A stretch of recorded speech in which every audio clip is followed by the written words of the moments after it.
All right, let's bring in right now former Treasury official and Morning Joe economic analyst Steve Rattner and senior fellow at the University of Virginia Miller Center, Chris Lu. He served as Deputy Secretary of Labor under the Obama administration.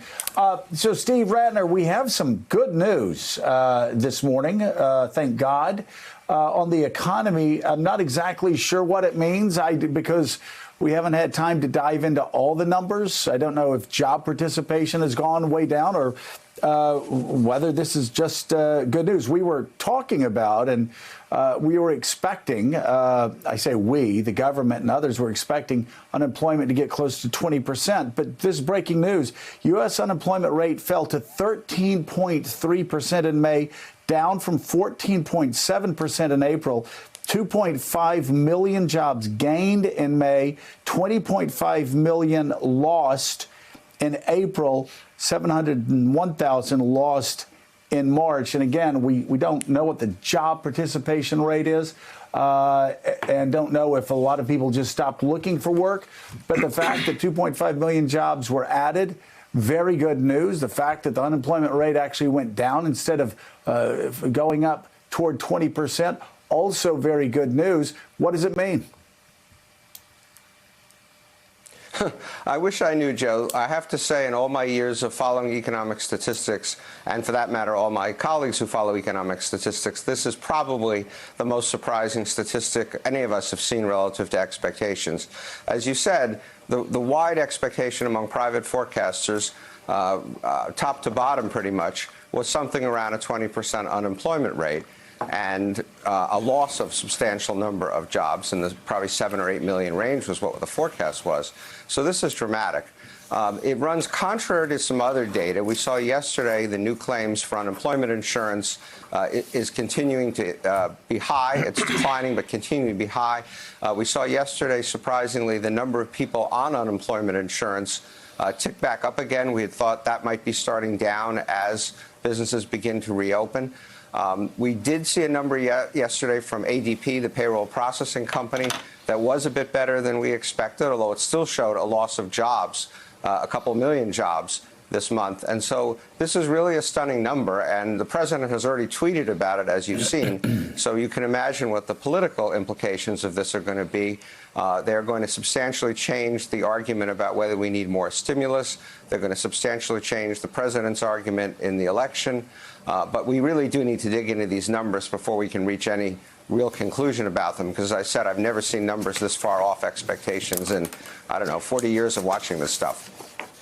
Yeah, Chris Lu, obviously these numbers can be adjusted in future months, but right now it looks like really good news. The Washington Post talking about there are hopes that May's unemployment rate is near the nadir of the crisis, the rocky bottom below which the United States will sink no further. Yet, with some 30 million workers collecting unemployment benefits, the labor market has been upended.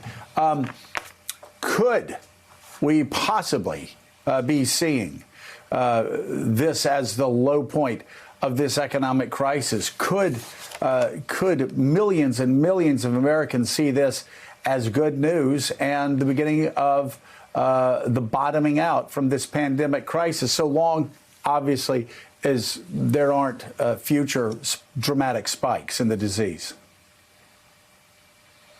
This could be the absolute low point, but I would add some cautions, as Steve just did as well. Understand this, that this data is collected from both households and from employers, and we know that so many employers were closed in the month of May, so we're going to have to dig into a little bit more about how they got this information. There's also another issue about how you classify workers who are technically employed but unable to go to work, and there's some imprecision about whether these people are actually employed or not employed. But leaving all of that aside, let's also understand that when you add the last 3 months together, this economy has lost around 17 or 18 million jobs. That's still double the amount of jobs that were lost during the Great Recession. We know that we are still in a public health crisis. 1,000 people a day are dying. And fundamentally, this economy doesn't rebound until you have greater confidence about people going out in public and spending money and going work. And let's also recognize that as we talk about all these protests happening around the country, that in a time time of economic crisis, which is what we are in, people of color are the ones that are the most disproportionately impacted. Unemployment rates among African Americans and Latinos are higher than it is among whites. They're more likely to stay unemployed. They have less savings, so they have less of a cushion in times like this. And so while this is a bit of good news, it does, as Steve says, contradicts a lot of the other data we've seen. So we're going to have to look a little bit more at this. I think it's a little premature for the president to be taking a victory lap right now.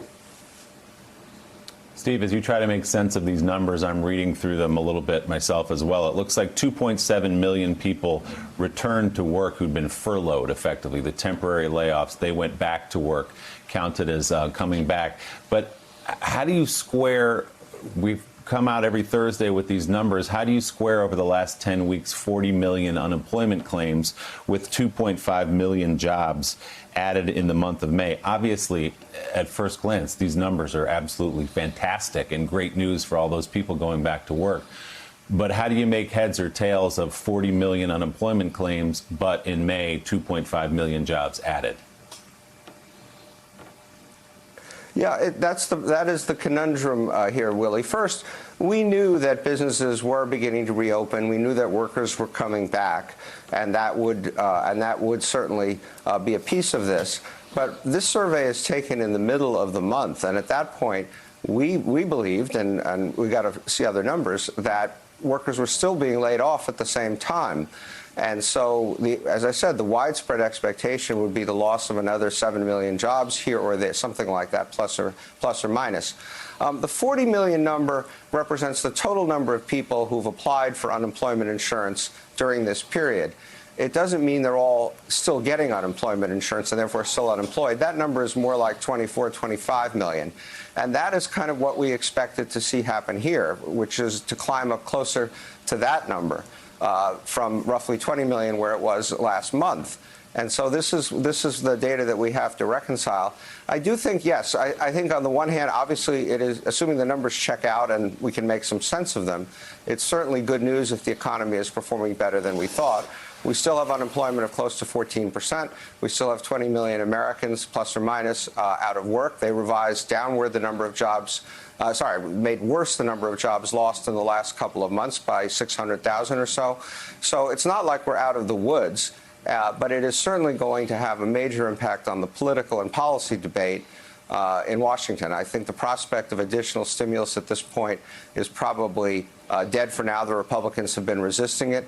And as I said before, the president's already tweeting about it. You're going to hear an enormous amount from him in coming days about what a great job he's doing and how the economy is reopening.